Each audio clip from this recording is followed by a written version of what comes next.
Well, I'm here in the 100 Islands National Park in North Luzon in the Philippines, and I've come here to investigate the effects of dynamite and cyanide fishing on the local biodiversity. Now, as you can see, it's a really beautiful area, but it's not really till you get underneath the water that you see where the real damage has been done. Well, the 100 Islands National Park is actually made up of 123 separate islands and islets. And underneath the water is a system of coral reefs and quite a diverse marine life. Now I've come here with a snorkel and with a kayak to try and investigate a little bit more close up. Now, as you can see, my kayak is escaping, so I'm going to have to go and get it.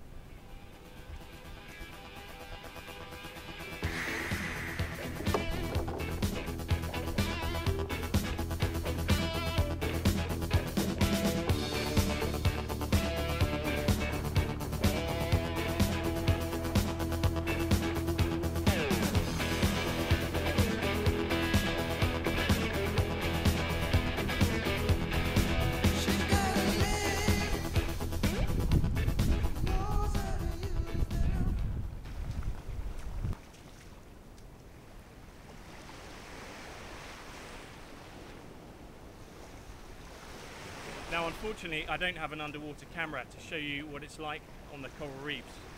But what I can tell you is that there's essentially no life at all down there. And the corals just turn to dead pieces of rock like this. And essentially, if you were to walk down this beach, you'd see that there are lots of fragments of coral, and all of it's dead. Now, the reason for that is the cyanide first kills all the life on the reef, and then the dynamite blows it apart, and eventually it gets washed up on the beach. Now, this whole area used to be very popular with tourists, but as you can see, I'm actually the only person here. And half of the reason for that is because they came for snorkeling and scuba diving and other activities. But even the Lonely Planet tourist guide now says that the 100 Islands National Park is not quite the tourist attraction it once was. So essentially, they're not just killing the fish, but they're killing the tourist trade by using the dynamite. And that doesn't just affect people like me, but it also affects the fishermen themselves.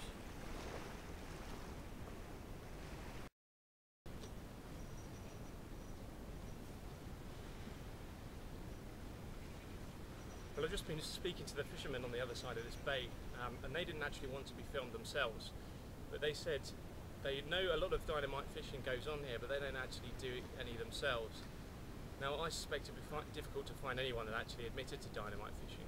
But if I just turn the camera around, you can see one of the main areas that's been affected by it. This is Governor's Island that we're on at the moment, and this is the bay between Governor's, Dragon's Island. There's lots of small ones, and then over there is the aptly named Virgin Island, where no one's allowed to step foot.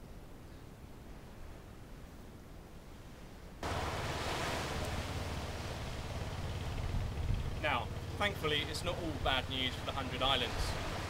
Since the local mayor of Alaminos took over jurisdiction of this area, he's implemented 2 speedboat patrols every day to try and deter the use of cyanide and dynamite fishing.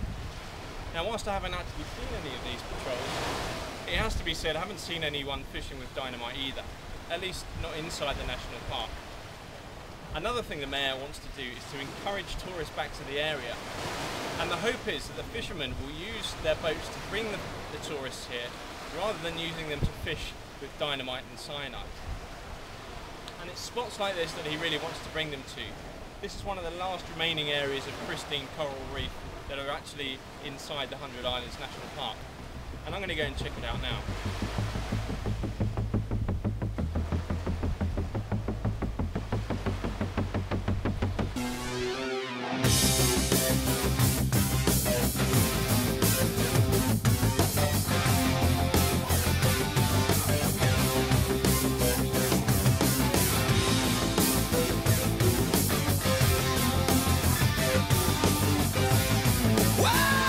Here comes that money. side.